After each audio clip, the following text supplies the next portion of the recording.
What's going on, Spitfires? Welcome back to another episode of the Spitfire Podcast. I'm your host, Lauren Lemunyon, the Spitfire Coach, here with another episode to light you up, fire you up, get you motivated, and get the things done that you want.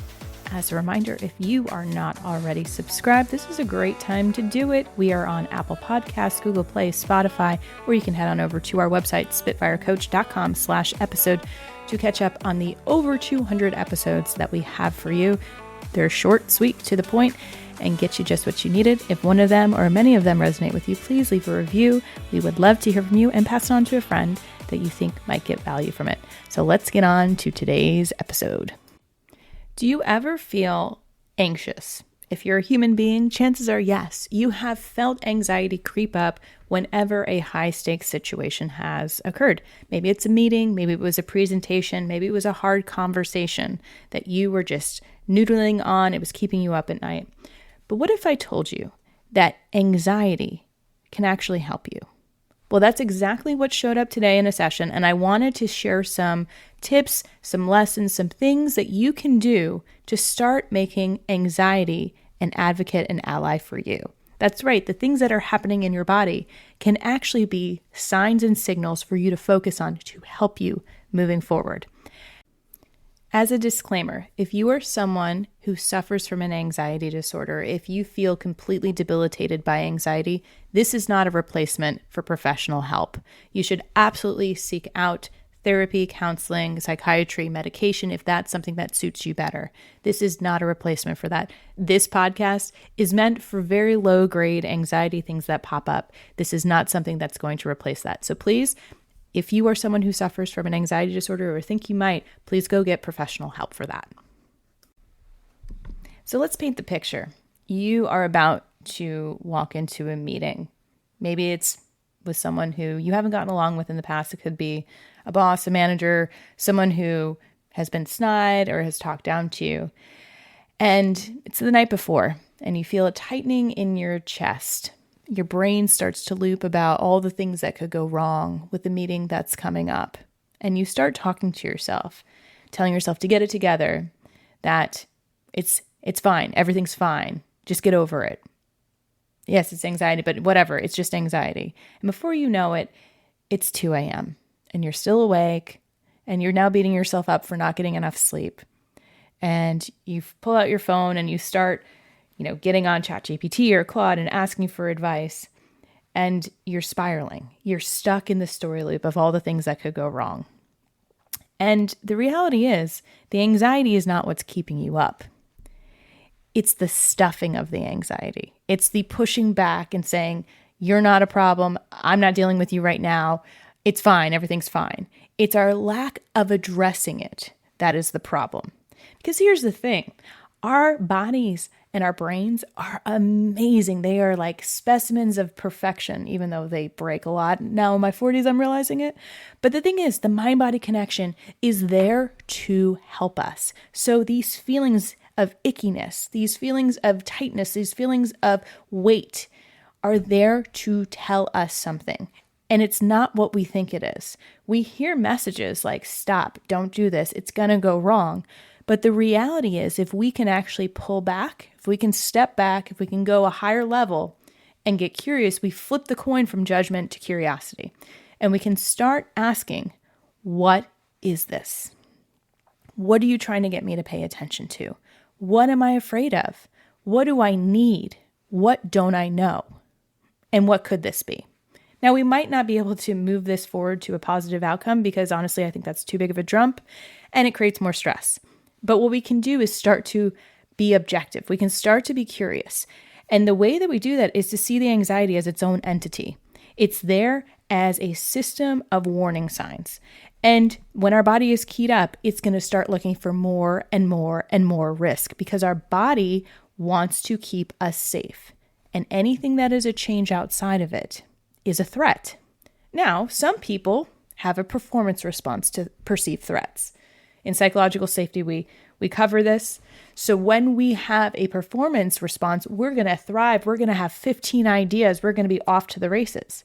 But if we've had past experiences where things haven't gone right, where maybe someone's yelled at us, physically harmed us, psychologically harmed us, our body remembers. Our body is tracking perceived threats and actual threats.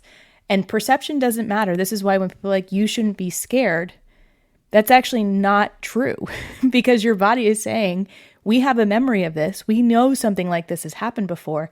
We should be scared. But the way that we move through it is to ask, what am I afraid of? What is this fear about? And what do I need to feel more secure? What do I need to feel more sturdy, supported? What is going to allow me to take one step further? Because it's not just about pushing you out onto the stage or jumping off the big cliff. It's that gradual next step. So all these alarm bells are going off for you to listen. And the thing is, if you don't listen to it, they get a lot louder. If you've ever had a little anxiety, the more that we stuff, panic attacks are a real thing. And they happen when it's compounded. It's not from, one little incident. It's from years and years and years and months and months and months of this kind of learned stuffing where it has nowhere to go but out. Energy needs a home. And so the way that we can break the stuffing cycle is by noticing the sensation in our body and the thoughts that come with it. I just had a great training a couple weeks ago from Brian Traskos from Somatic Coaching Academy. And he said that emotions are sensations and thoughts. And so the more that you can objectify even the feelings part of it, what is the sensation I'm feeling in my body? And what is the thought that's connected with it? When we know the thought, we can change the thought. When we feel like we have agency and choice, we become more powerful. But when we feel like I'm not in control, this is what always happens, this is just how I feel, this is just who I am, we are powerless, which recreates the story and feeds the story. So if we want to change the narrative, we have to change the thought. That's exactly it. We change the thought, we can change the sensation. So when I feel anxious, I get this tightening in my chest. It's like, whew, no. And I feel like an almost like pinch down in the temple in my forehead. And so once I feel that coming on, I know now, after years of training in this, to stop and to breathe. And I do a little bit of tapping. And then my next step is pulling out a notebook and just getting curious, writing questions. And usually a lot of emotion, tears fall from that.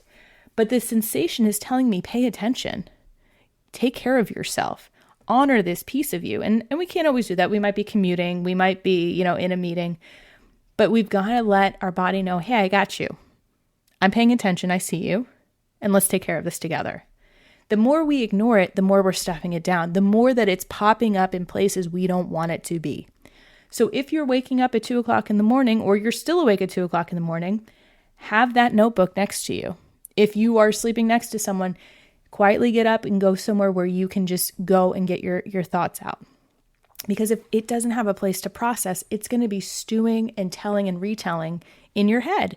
And your brain is going to look for all of those threat detections. So if we want to replace it, we have to find evidence and information for it to focus on. So if you're thinking about this meeting that you're really nervous about, think about, what do I want this meeting to look like? How do I want to show up? How do I want to speak? How do I want to sound? How do I want to come across? And how do I want to leave it? And that intention can shape all of your other decisions from there. What we can't do is really change how other people show up. But if you know the personalities at play, those are just pieces on the board. And when we can see them as consistent, they're consistently a pain in the ass. Great. How are we going to manage them? If they're consistently naysayers, great. How are we going to respond to that? If this person talks over me, what's a strategy I can use in order to hold that? But those things that always happen are consistent, which is actually what you're searching for. What can change is how you respond to those things. And sure, we could be in environments that are not healthy, that are not safe, that are not psychologically safe. But what we can do is use it as a chessboard. And we can put ourselves in a position with more agency, more security, more safety. But it first starts with how we treat ourselves. And so if our body is signaling risk threat and we ignore it, we are saying you're going to stay unsafe. You're going to continue to feel threatened in these spaces. So we have to have a space in order to process that. Whether that means that you're working with a professional, you're working with a coach, you're working with your notebook, you're working with something. It has to have somewhere to go. It's not a vent session with your friend, because that's just re-aggravating the story. But you have to objectively look at and examine what is true here and what can I wiggle with? What do I want to create? How do I want to show up? Because if we're only focusing on what we don't want, you've heard me say this a million times if you've listened to this podcast, where your focus goes is where your energy grows. And you will keep reinforcing that pattern and creating a self-fulfilling prophecy. So if you want a different outcome, if you want a different vision that becomes reality, you are the only person that you have control over. And how you think, how you feel, how you respond, and what you say and do is what's going to make the difference for you. It might not be the ideal, but it's going to be better because you're having control. Because with control and agency comes power. And with power, we have choice. So some simple things that you can do to build these reps is something that we talk about in positive intelligence. I took this years ago and I actually forgot about it until today. But these are simple things that you can do to keep your mindset in a positive space. It can be things as simple as literally tapping your fingers together, your thumb and your index finger, just tapping them together. It can be calling in a word of intention and closing your eyes. It could be taking a couple deep breaths. It could be going for a walk. It could be getting a glass of water. All of these are reps. And the more reps you do over time, the stronger you get in this. Those neural pathways start to get reinforced. They start to move forward. They have a visual of what they want to create in the future. It is literally as simple as tapping your fingers. You can tap your foot. You can do that. But all we're doing is paying attention to our body. We're getting back to ourselves. It's no longer about the other person. It's no longer about the situation. It's about who we are and what we want to create. And the more that you can do that, the more that it reinforces that vision and what you're doing. Everything becomes aligned. And sure, we can slip off. But just like when we get sick or we go on vacation, we can always go back to the gym.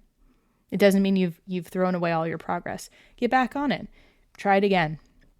And so whether that means that you're journaling consistently, you're listening to meditation, you're going for walks in nature, you're taking some stretch breaks, you're choosing the positive choice for you. It's these micro decisions that lead to macro transformations. So I hope this was helpful. This is your reminder to stop stuffing your anxiety in the closet, let it out, use it, and translate it into what you need in building a plan to support you in your future vision. I hope this was helpful. If you need anything else, let me know, and check out all of our other episodes of the Spitfire podcast at spitfirecoach.com/episode. And y'all keep being awesome.